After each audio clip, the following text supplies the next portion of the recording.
Hello, hi, welcome. Welcome to the workshop, which is a tarot eye opener workshop.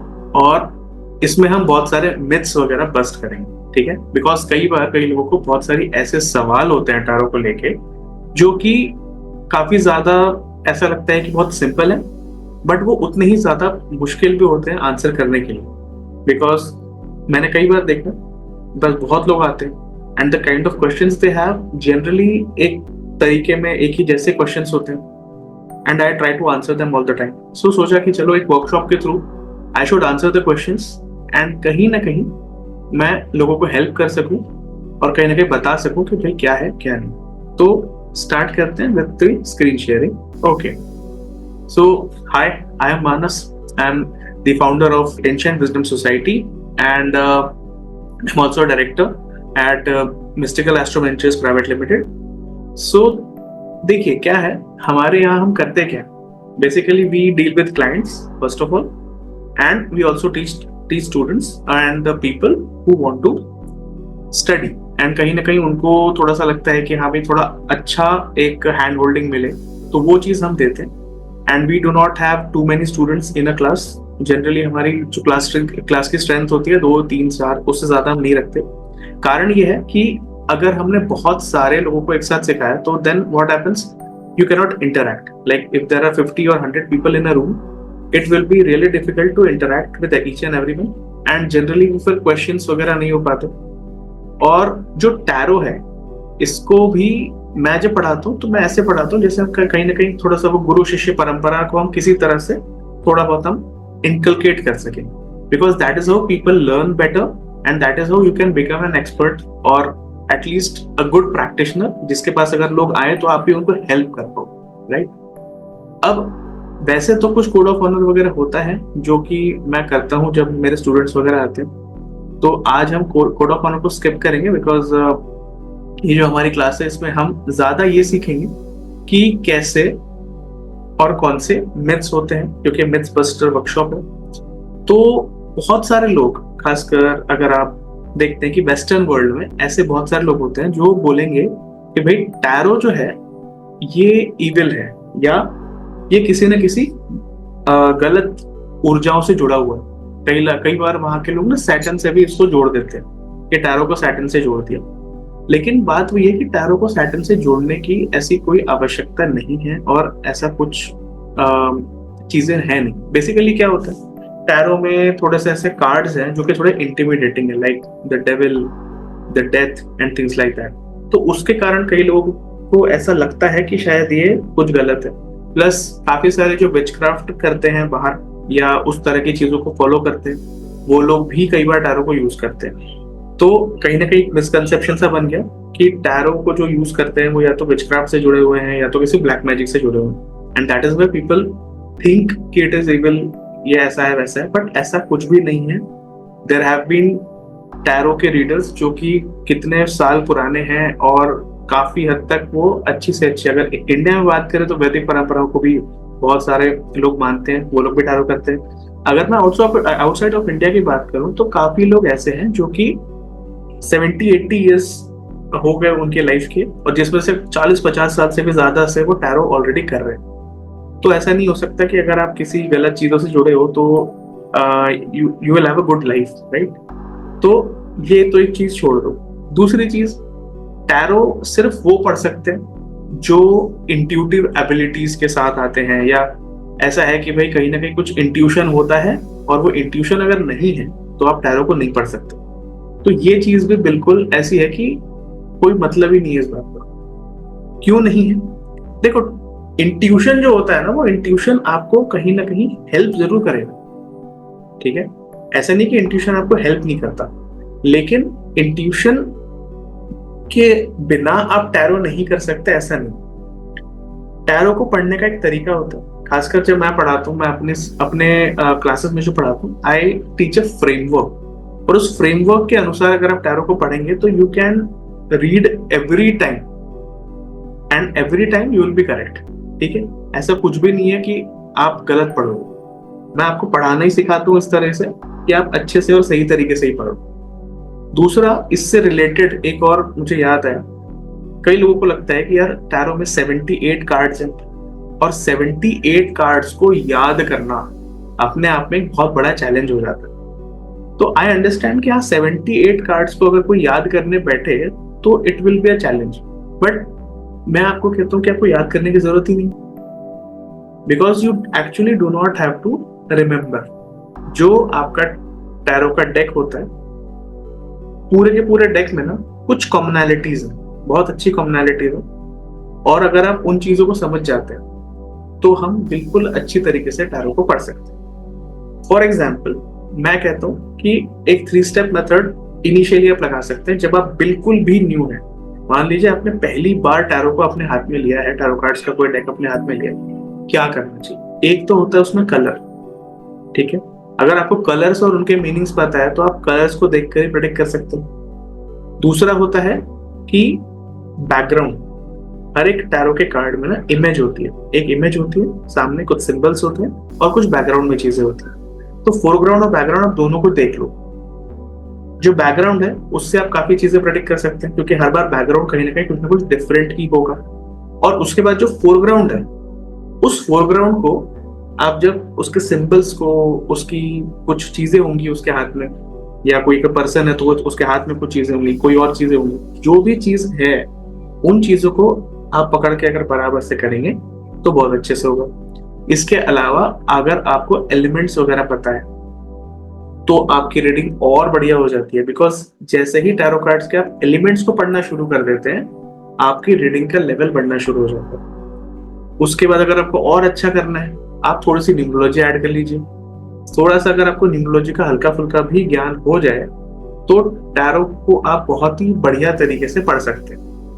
तो symbols हो गए, numerology होगी थोड़ी बहुत, एलिमेंट्स हो गया, बैकग्राउंड, फोरग्राउंड, कलर्स, ये सब चीजें हमने अगर इकट्ठा कर ली तो टैरो को हम कैसे भी पढ़ सकते हैं। तो ये जो है ना कि सिर्फ इंट्यूटिव एबिलिटीज के मालिक जो होंगे या किसी के पास ऐसी कोई चीज होगी वही कर सकते हैं, ऐसा कुछ भी नहीं है। दूसरी बात, कई बार लोगों को लगता है कि tarot is only for women, क्योंकि मैक्सिमम लोगों को आप देखोगे, मैक्सिमम टैरो रीडर्स को आप देखोगे, दे आर वुमेन, लाइक 70%, और कई बार शायद 80% भी हो जाते हैं। 10% 20% आपको मेन मिलेंगे। इवन मैंने भी जो बैचेस पढ़ाए हैं उसमें से मेन बहुत ही कम थे, बहुत 1 या 2 मेन होते थे, बाकी जनरली वुमेन होती थी, 2-3 औरतें होती थी, एक आधा कोई बंदा आ गया तो आ गया। अब देखो इसमें ना कैसा है, एक चीज होती है कि टैरो जो है ना ये पिक्टोरियल है, समझते हैं? पिक्टोरियल यानी इसमें इमेजेस है, इसमें कलर्स है, इसमें आपको कुछ वैसा सीधा सीधा देख, मतलब अगर आप एस्ट्रोलॉजी करते हैं तो उसमें कुछ कैलकुलेशन होती है, उसमें कोई टेक्निक्स होती है, मगर यहाँ पे ना आपका जो राइट ब्रेन है, जो आपके लिए क्रिएटिव वाला साइड है आपके ब्रेन का, वो ज्यादा यूज होता है रादर देन आपका जो लॉजिकल ब्रेन। तो लॉजिकल ब्रेन नॉर्मली मेल्स में ज्यादा एक्टिव होता है, और फीमेल्स में क्योंकि वो इमोशनल होती हैं, आर्टिस्टिक होती हैं, तो कई बार राइट ब्रेन जो है वो ज्यादा एक्टिव होता है फीमेल्स में, जो क्रिएटिव पार्ट है वो ज्यादा अच्छा होता है फीमेल्स में। तो this is the only reason कि इसमें फीमेल ज्यादा आती हैं। और इसके अलावा मुझे जो लगता है कि टैरो कार्ड्स बहुत इजी भी है, हो सकता है हमने आगे कहीं इसको कवर किया भी हो हमारे मैथ्स में, बट एक वो भी एक रीजन है कि कई बार इजीली आप इसको समझ सकते हैं, इजीली आप इसमें मास्टरी हासिल कर सकते हैं। तो जिनको भी ऑकल्ट में आगे बढ़ना है, ऑकल्ट में किसी को अगर घुसना है, तो आई वुड सजेस्ट कि आप टैरो कार्ड से स्टार्ट कर सकते हैं, ठीक है। अब इसके आगे आगे तो कई बार कई लोग कहते हैं कि नहीं, हमने ना खुद की रीडिंग नहीं करनी चाहिए, you should not read for your own self, किसी और से कराओ रीडिंग, किसी और से करो। अब देखो इसका क्या है, बेसिक क्या है।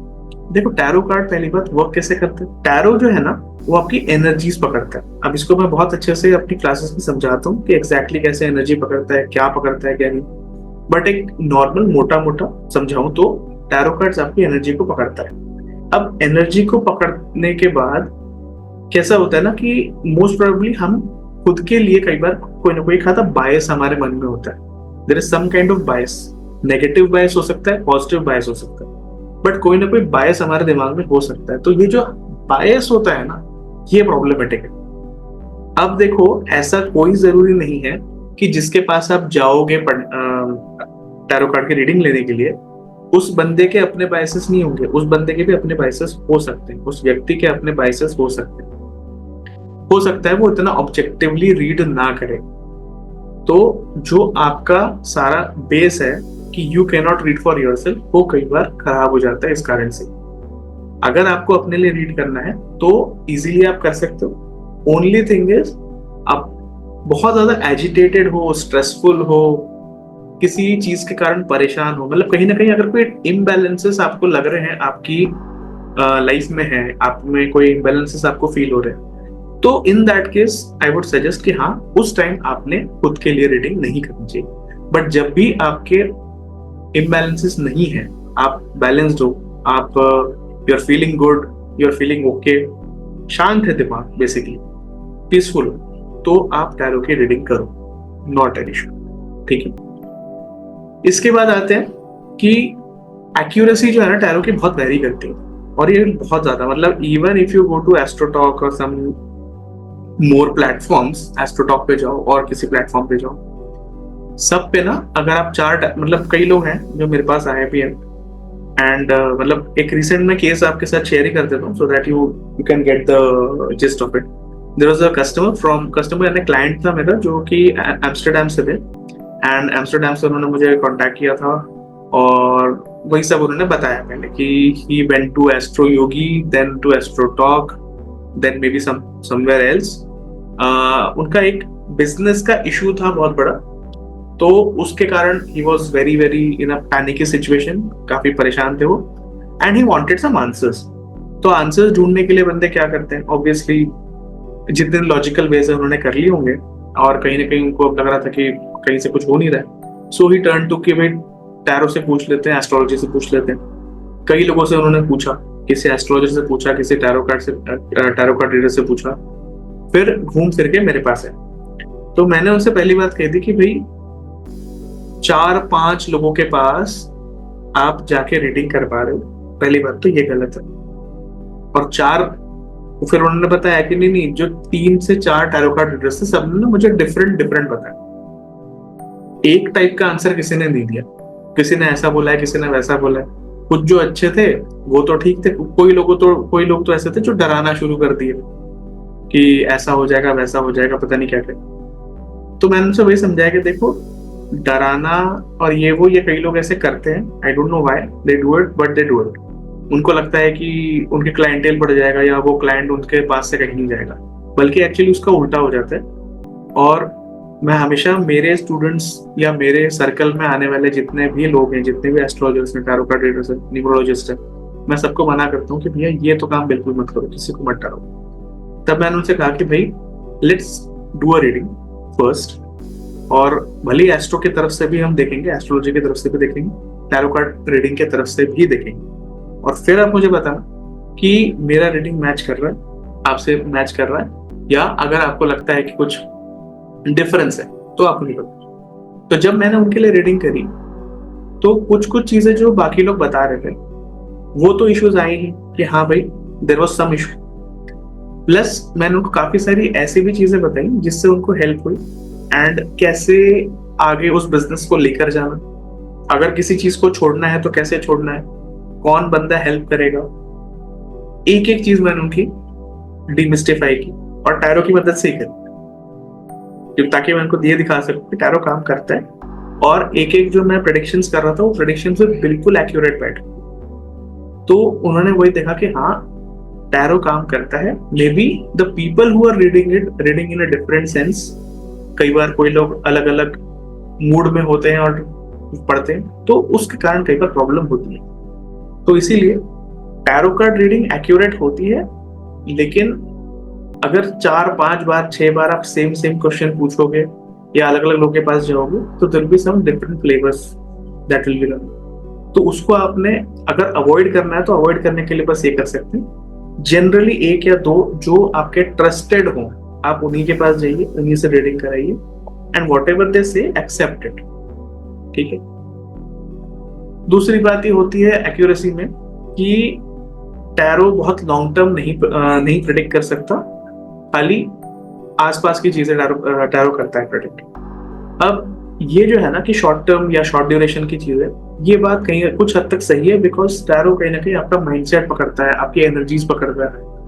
अब अगर आपने अपनी चॉइसेस अगले 2 से 3 महीने में बदल दी तो टैरो की रीडिंग भी बदल जाएगी, क्योंकि आपने अपने सोच विचार को भी बदल दिया due to whatever reason जो भी आपके आसपास होता है, उसके अनुसार आप अपनी चीजों को बदल देते हैं। तो the same happens with everyone.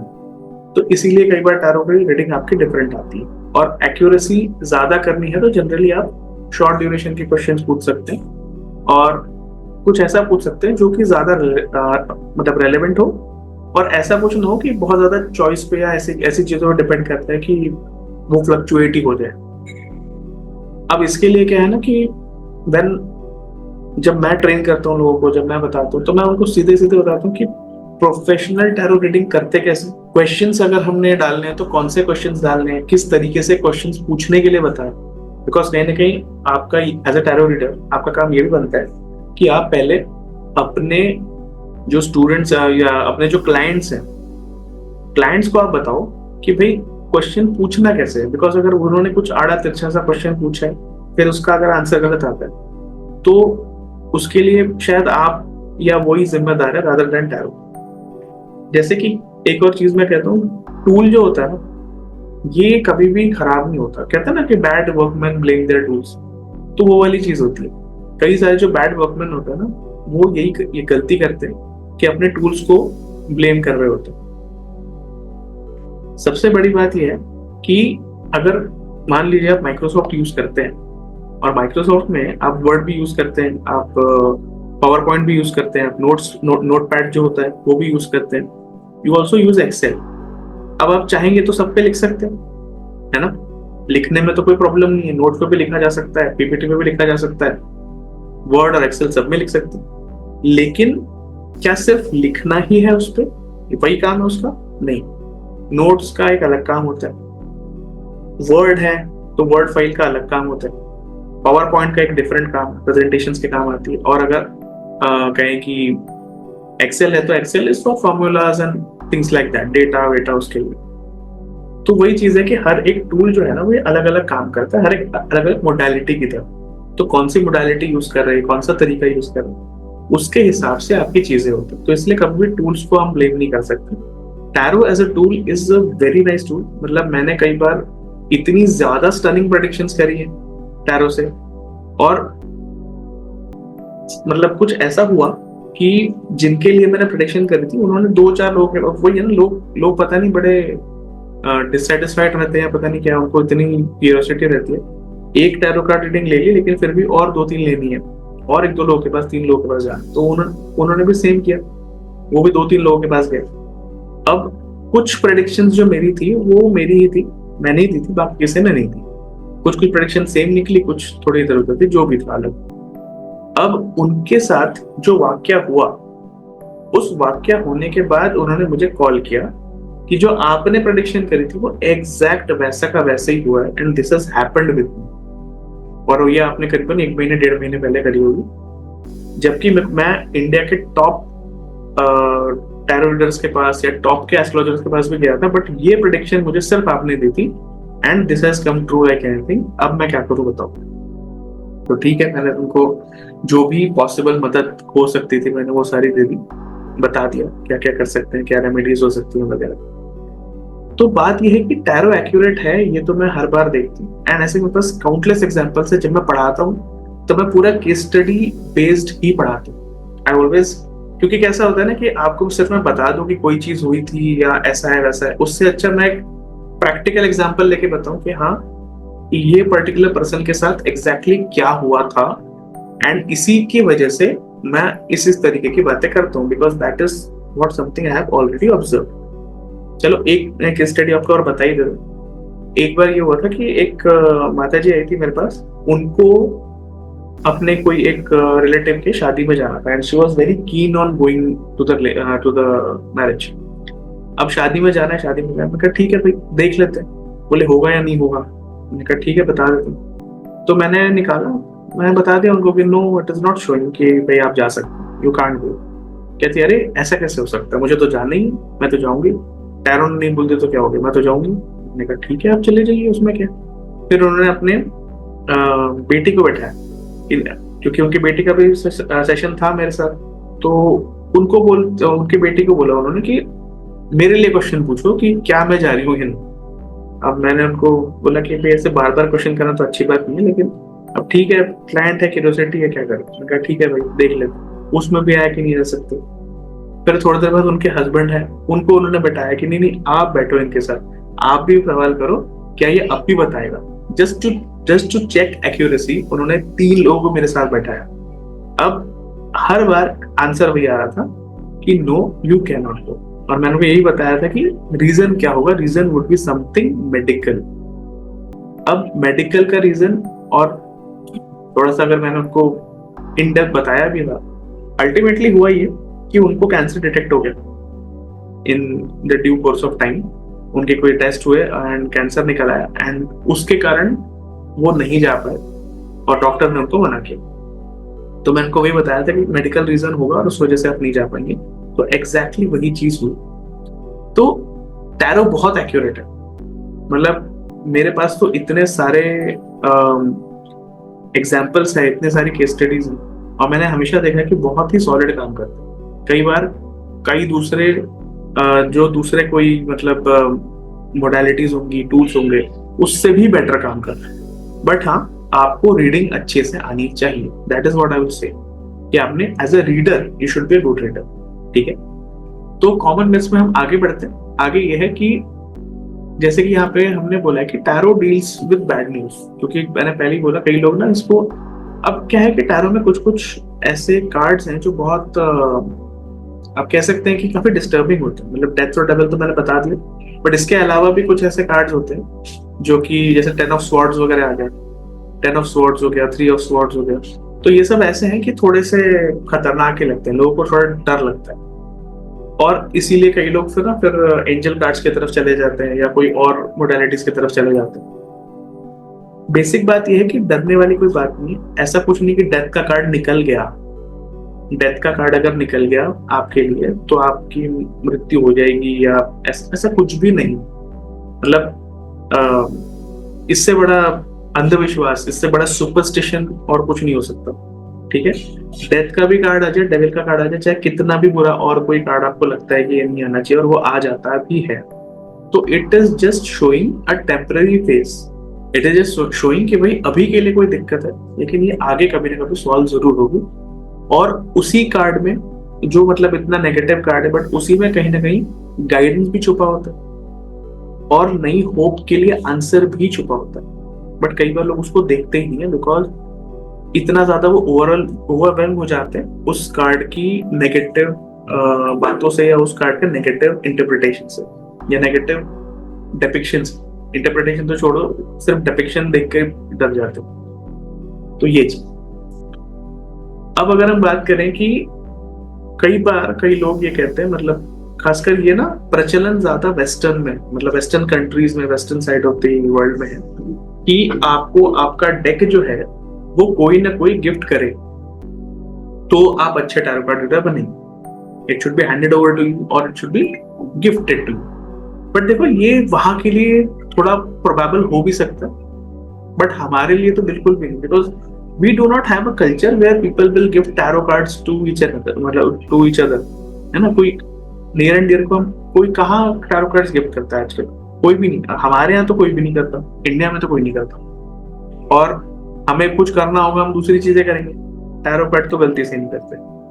तो इसलिए ये इंडिया में अगर आप सोचो, अगर ऐसा होता तो शायद कोई टैरो कार्ड रीडर बन ही नहीं पाता बेचारा, या अभी तो इतने सारे टैरो कार्ड रीडर्स हैं तो ऐसा हो ही नहीं पाता। ठीक है, तो ऐसा बिल्कुल भी नहीं है, इसको आप बिल्कुल छोड़ देंगे। दूसरी चीज, कई लोग बोलते हैं कि भाई रिवर्स रीडिंग मत करो, और कुछ लोग रिवर्स रीडिंग के लिए बिल्कुल मना ही करते हैं। अब देखो, इसमें ना क्या होता है कि there are some readers in Europe, खासकर यूरोप में और कुछ कुछ यूएस में कह सकते हैं, बट ज्यादातर यूरोप के, देयर आर सम रीडर्स जिनको बहुत ही अच्छा लगता है रिवर्स रीडिंग का, बिकॉज कुछ ना कुछ नया होता है and they like to go very deep into it. अब देखो उसके कारण क्या होता है, क्योंकि उनके पास टैरो कार्ड्स ही है, एस्ट्रोलॉजी है, लेकिन एस्ट्रोलॉजी जो वेस्टर्न एस्ट्रोलॉजी है वो कहीं ना कहीं थोड़ा सा एक्यूरेसी में प्रॉब्लम आता है। आपने देखा होगा आपके राशिफल जो आता है, साप्ताहिक हो चाहे मंथली राशिफल हो, नॉर्मली मतलब ऐसा कभी नहीं होता होगा कि वो मैच कर रहा है।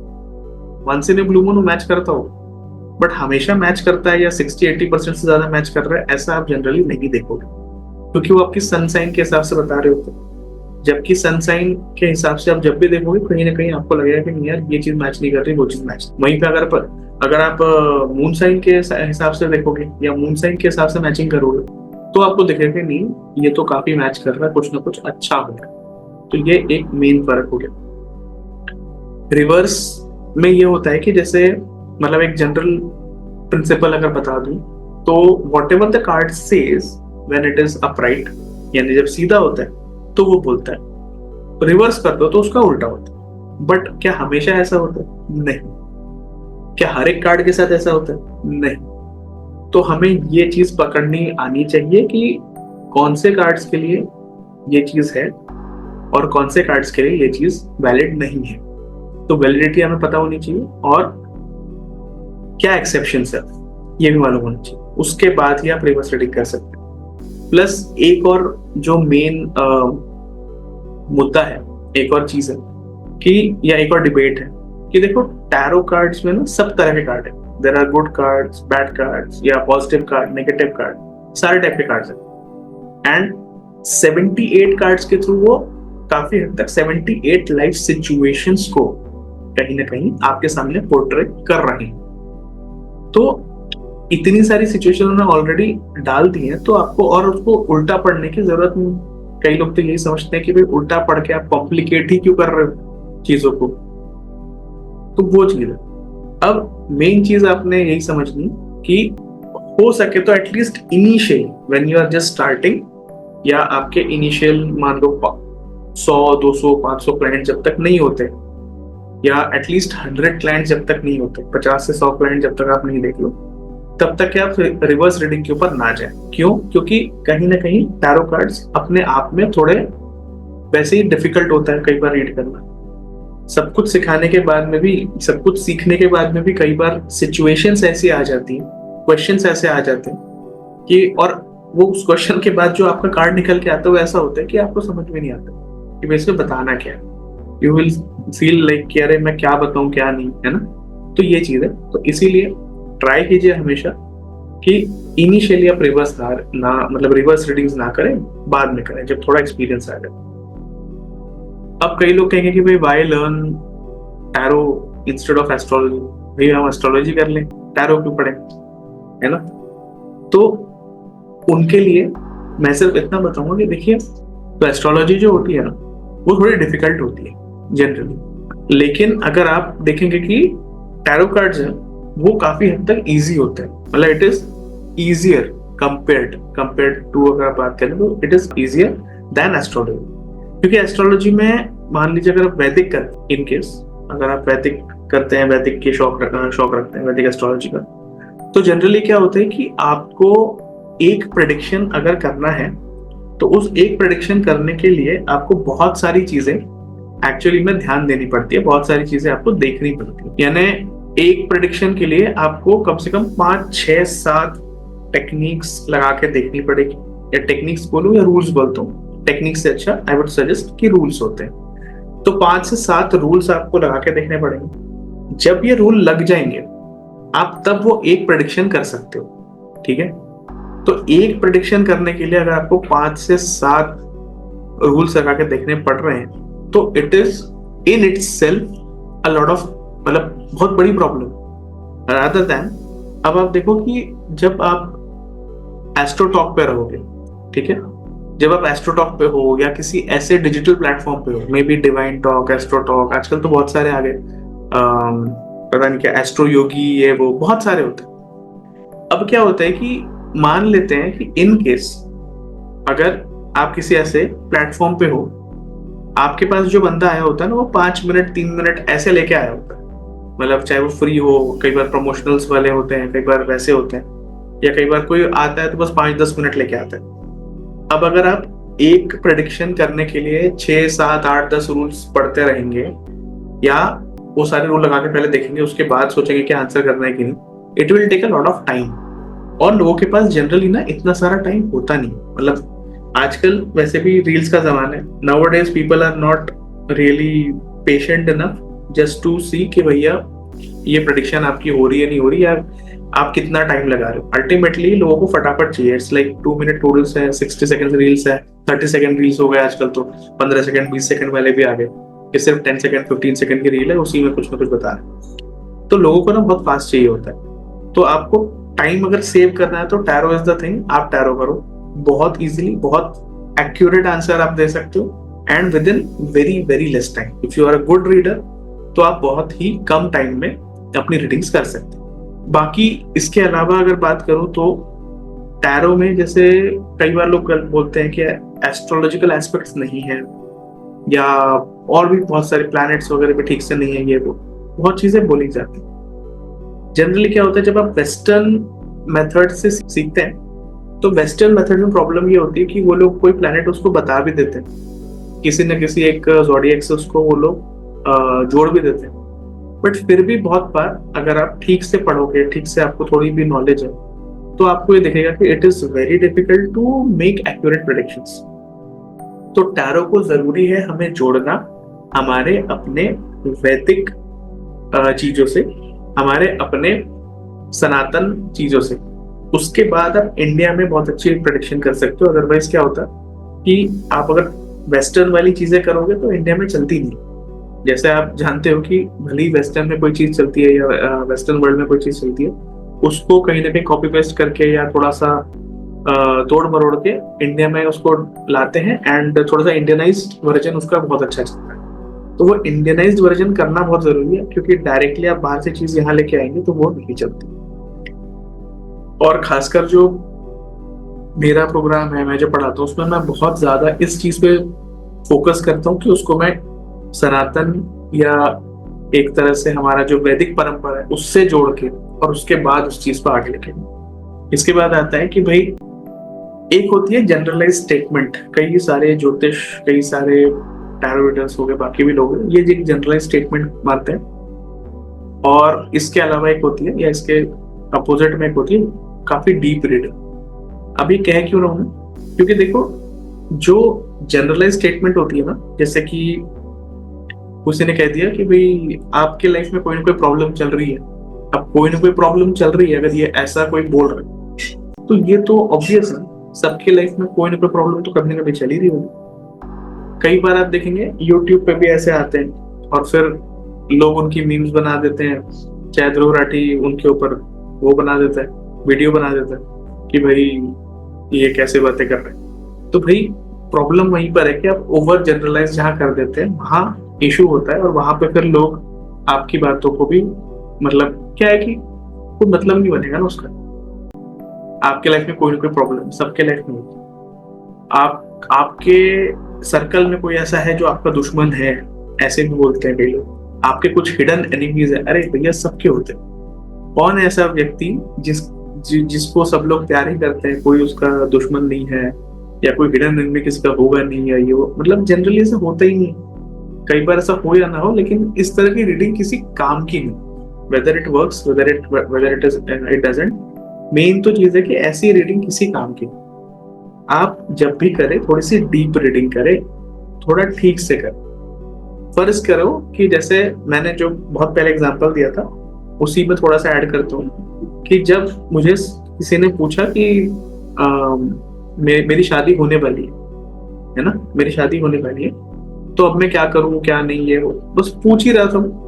उतने में जो मैंने कार्ड देखा और मतलब कुछ इस तरह से उस कार्ड ने मुझे कुछ बताया, और मैंने उसको बोल दिया कि भैया आपकी, मतलब भैया तो मतलब जो बोला कि आप क्या are you going for honeymoon kind of, बोले हाँ हाँ क्यों नहीं, मतलब शादी करूंगा, हनीमून नहीं जा रहा। हाँ ठीक है, हनीमून जा रहे हो, हनीमून जो जा रहे हो ना उसमें की चीज बताओ। पहली बात तो आपकी बहुत सारी एयर ट्रैवल होने वाली है, ठीक है, 2-3 प्लेन बदल बदल के जाना पड़ेगा, इस तरह से कुछ होगा। हो सकता है इनिशियली, मतलब हो सकता है प्लेन छूट जाना, कहीं प्लेन का कैंसिल हो जाना, यानी फ्लाइट कैंसिल हो गई, फ्लाइट छूट गई, कुछ भी ऐसा हो जाना, या आपका ऐसे किसी चीजों की वजह से आपका जो ओवरऑल एक्सपीरियंस है उस पर कट लग जाए ना, जैसे कि 7 या 8 दिन का आपने सोचा होगा, मे बी 6 क्या कहते हो 6 नाइट 7 डेज या ऐसा कुछ, तो वो कट के ना छोटा हो सकता है। तो मैं बोलूंगा या मेरी एक सजेशन है कि आप 2 महीने या 3 महीने रुक जाए, उसके बाद अपना हनीमून प्लान करें। अगर उस टाइम पे आप प्लान करोगे 2-3 महीने 4 महीने रुकने के बाद, तो आपको बहुत अच्छी लोकेशन भी मिलेगी और हर चीज जो हनीमून के साथ आपको चाहिए, जो basically you want to create your moments and this and that, वो सब आपको मिलेगा। बट ये वाला टाइम मत चूज करो। तो अब क्या होता है जनरली कि लोग बोलते हैं यार ये तो कुछ भी बोल रहा है, तो वैसे ही उसने मुझे बोला यार ये तो कुछ भी बोल रहा है, खामखा ही बोल रहा है, तो उसने माना नहीं मेरी बात। अब हुआ ये कि राइट बिफोर, जैसे शादी मान लो 4 तारीख को हो, 4 तारीख को शादी हो, तो 2 तारीख या 3 तारीख को उनके पास कॉल आती है। उनको अराउंड 7 या 8 तारीख को जाना था, शायद 7th को जाना था पहले, तो 6th या 7th की पहली वाली उनकी फ्लाइट थी। तो उनका एयरलाइन से फोन आया कि पर्टिकुलरली उस दिन की फ्लाइट थोड़ी सी मतलब कुछ चेंजेस आ गए और हम 1 दिन के बाद वाली फ्लाइट करेंगे, मतलब 1 दिन बाद जाएगी वो फ्लाइट, उस दिन नहीं जा रही due to some technical issues. तो हम आपको दूसरे फ्लाइट में we are giving the same reservation and this and that. तो वैसे कोई पैसे का नुकसान नहीं हुआ, बट फ्लाइट उसकी बदल गई। ठीक है, अब फ्लाइट बदल गई, उसके बाद हुआ कि चलो 1 दिन इधर हो गया, कोई बात नहीं, होता है। फिर वो जब गया वहां पे एयरपोर्ट पहुंचा, एयरपोर्ट पहुंचने में शायद कहीं लेट हो गया, कुछ हो गया, उस दिन की उसकी फ्लाइट छूट गई। अब जब घर आया तो सबसे पहले उसने मुझे कॉल किया, जो मैं कह नहीं रहा था आपसे कि सबसे पहले मैंने एक एग्जांपल दिया था कि किसी ने मुझे कहा कि आपने जो दिया प्रेडिक्शन वो किसी और ने नहीं दिया और वो सही भी हुआ। तो ये वही वाली कहानी थी, थोड़ा सा भी मैंने इसमें ऐड करा है, उसके पहले मैं सोच रहा था कि आई वुड स्किप। तो उसने बताया कि आपने ये बताया था, ये हुआ है। अब क्योंकि 1 दिन हमारी फ्लाइट लेट हुई उस कारण से और दूसरे दिन हमारी फ्लाइट छूट गई, तो अब हमारा हनीमून अगर हम जाते भी हैं तो सिर्फ 4 दिन या 3 दिन का ही रह गया, तो 3 नाइट्स 4 डेज टाइप का ही रह गया, जहां हमारा वो 6 या 7 डेज का होने वाला, तो ऑलरेडी बहुत छोटा हो गया। तो क्या हम जाए या ना जाए? मैंने कहा अब क्यों पूछ रहे हो, अब तुमने इतने बार इतना रिजर्वेशन करा लिया, सब कर लिया, मैंने तो पहले ही बोला था कि मत करो। अब ठीक है, तुम्हें जाना ही है और अब इतना मन बना हुआ है और अब इतना बुरा हो गया कि इतना मतलब you must be very feeling very bad. So एक काम करो, आप शांति से जाओ, अब नेक्स्ट डे की फ्लाइट बुक करो और जाओ, क्योंकि जो होना था वो तो हो चुका, अब वो 3-4 दिन का ही होना है, वो तो वैसे भी होना था, तो कोई बात नहीं। मैंने कहा जाओ, आप आराम करो। अब जो मैंने बाकी प्रेडिक्शंस को की थी कि बहुत सारी फ्लाइट्स आपको बदलनी पड़ेगी, तो हुआ यूं कि अब जो उसको दूसरा रिजर्वेशन मिला वो कुछ वाया वाया मिला, तो उसको 2 से 3 फ्लाइट्स बदल के उस डेस्टिनेशन तक पहुंचना पड़ा। फिर कहीं ना कहीं आधा 1 घंटा किसी न किसी लेवर में लेट हुई फ्लाइट, उस चक्कर में वो और ज्यादा लेट हो गया। तो वो जहां सुबह पहुंचना था उसने वो शाम रात को पहुंचा और उसके बाद उसका हनीमून शुरू हुआ, जो कि क्या ही हुआ, तो अल्टीमेटली 3 दिन का ही वो रह गया था। तो ये प्रेडिक्शन टैरो से बताई मैंने, किसी और एस्ट्रोलॉजी या किसी और दूसरे टूल से नहीं बताई, ये प्रेडिक्शन मैंने टैरो से बताई। और एक दूसरा रिविलेशन एज इन अगर मैं करूं तो मैं बता सकता हूँ कि टैरो ना कई बार आपको कह सकते हो कि हाईजैक कर लेता है। अब हाईजैक यानी कैसा होता है कि when you and the tarot cards are connected, तो कई बार आपको दिखता ही कुछ और है, कार्ड पे लिखा कुछ होगा, आपको दिखेगा ही कुछ और आप भूल जाओगे उस टाइम के लिए कि वो क्या बता रहा है क्या नहीं, या पहले आपने उसका कौन सा मीनिंग पढ़ा था कौन सा नहीं, और आप कुछ अलग ही चीज बताया। अब देखो ये इंट्यूशन है, इसको अपनी इमेजिनेशन या इसको और किसी चीज से कंफ्यूज मत कर। इंट्यूशन एक अलग तरीके से काम करता है, इमेजिनेशन या जो आप और कुछ भी उसको बोलोगे वो एक अलग चीज से काम करता है। उसको भी मैंने खासकर मैं अपने कोर्स में हमेशा इंट्यूशन मास्टरी का एक एक्स्ट्रा बोनस कोर्स में पढ़ाता हूँ, जिसमें इंट्यूशन को समझना, इंट्यूशन से प्रेडिक्शंस देना, कैसे बढ़ाना, कैसे यूज करना, हर एक चीज को हम बहुत ही डिटेल में समझते हैं। तो उस दिन ये हुआ था कि कार्ड तो जो आया था वो अलग बात, लेकिन उसके ऊपर जो नंबर लिखा था मुझे एक्चुअली वो नंबर कुछ और दिखा था। और मुझे बिल्कुल जैसे याद ही नहीं था कि वो उसका नंबर क्या है कि क्या है नहीं, और मैं वही नंबर देख रहा हूँ, मैं बोले जा रहा हूँ, and that prediction went like मतलब बहुत ही अच्छे से। और बाद में 2 4 8 दिन बाद या जब भी मैंने दूसरी रीडिंग करी होगी, तब मैंने देखा कि यार ये कार्ड में ऐसी मतलब वो नंबर मुझे दिखा ही कैसे, जबकि यहाँ पे है ही नहीं होना, मुझे दिखा कैसे वो। मुझे तब समझ में आया कि एक्चुअली आई वाज हाईजैक्ड। तो ये होता है, मतलब टैरो कार्ड आपसे बात करते हैं, दे एक्चुअली शो यू कि हाँ क्या होने वाला है क्या। तो ये बहुत ही कह सकते हैं कि it is a very divine science, और बहुत डिवाइन एक्सपीरियंसेस आपको मिलते हैं जब आप टैरो के साथ अच्छे से कनेक्ट करते हैं और आगे बढ़ते हैं।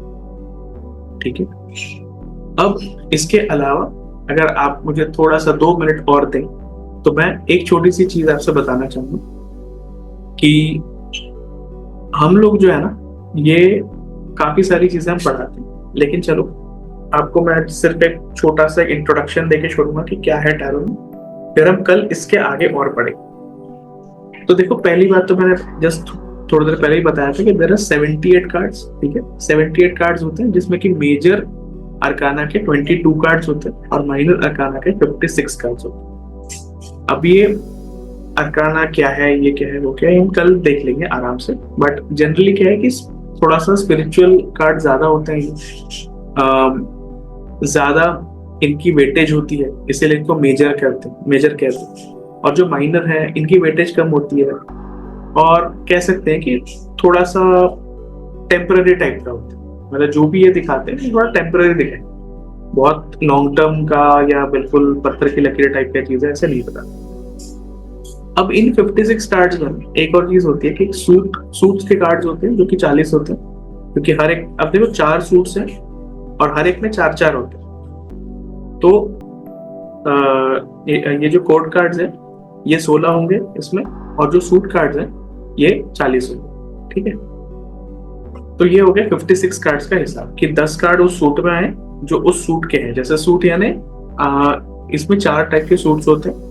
एक तो आपका हो गया स्वॉर्ड्स, दूसरा आपका हो गया पेंटिकल्स, तीसरा आपका हो गया कप्स, चौथा आपका हो गया स्वॉर्ड्स, पेंटिकल्स, कप्स और एक वॉन्ड्स। ठीक है, अब ये क्या है, ये सूट्स क्या होते हैं, ये क्या रिप्रेजेंट करते हैं, ये सब हम कल अच्छे से देखेंगे, क्योंकि अभी अराउंड हमने 45 मिनट्स की क्लास कर ली है, तो मेरे ख्याल से आज के लिए काफी है। हम कल ये सारी और चीजें करेंगे, इसके साथ हम ये भी करेंगे कि एलिमेंट्स वगैरह क्या होते हैं, कौन से एलिमेंट्स ये लोग रिप्रेजेंट करते हैं, उस एलिमेंट को हम कैसे पढ़ेंगे वगैरह वगैरह, ये सब हम कल पढ़ेंगे। और कल एक लाइव रीडिंग में कर दूंगा, अगर कोई चाहेगा तो कि मुझे मेरी लाइव रीडिंग करानी है, कुछ ऐसा है तो मैं आपके कर दूँ। ठीक है, और अगर आपको कोई क्वेश्चंस हैं तो जरूर पूछिए, क्योंकि आपके क्वेश्चंस आप पूछेंगे तो it will better and beneficial, ताकि कोई भी क्वेश्चंस होंगे I am very much ready to answer.